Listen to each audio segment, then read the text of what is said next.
Hello everyone, I'm Thomas Kinkade, the painter of light, and we'd like to welcome you to my studio here. This is where I create the paintings, but it's also where we can invite collectors in and welcome them to a sneak peek at what I've been working on and how I work and some of my thoughts about my paintings, my thoughts about life, and some general inspiration.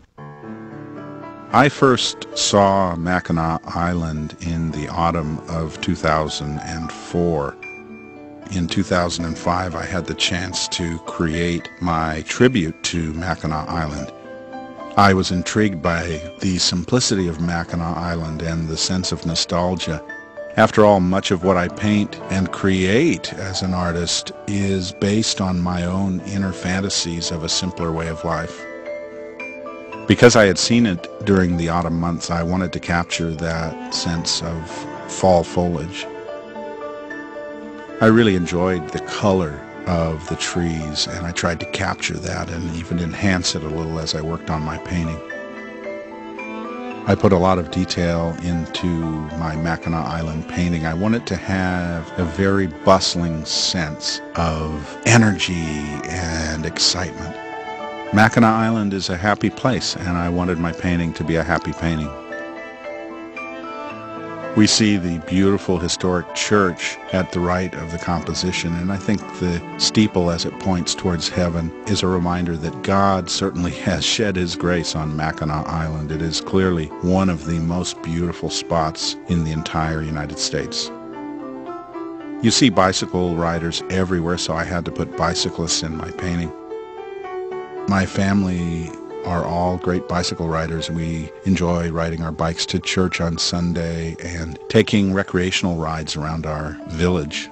So when I discovered that Mackinac Island features a real culture of bicycle riding, I enjoyed it even more and I became intrigued. I think people who go to Mackinac Island are the kind of people who enjoy simpler pleasures. They are the type of people who enjoy the subject matter that I paint because I try to celebrate a quieter life. It was a wonderful day, the day that I wandered around Mackinac Island for the first time. I felt like I had walked into one of my own paintings. It was a sunny autumn day, and I was really struck by the sense of light, the sense of a clear day with light pouring on the street. If you look carefully in the painting, you can see the Grand Hotel peeking from the shrubbery of one of the trees. In real life, the tree foliage is way too dense to see that view, but I had to put an image of the Grand Hotel because I enjoyed so much our visit to the hotel. The Grand Hotel, I've been told, has the largest porch in the United States, and you can just picture a simpler day and age when people would rest after a busy day of sightseeing.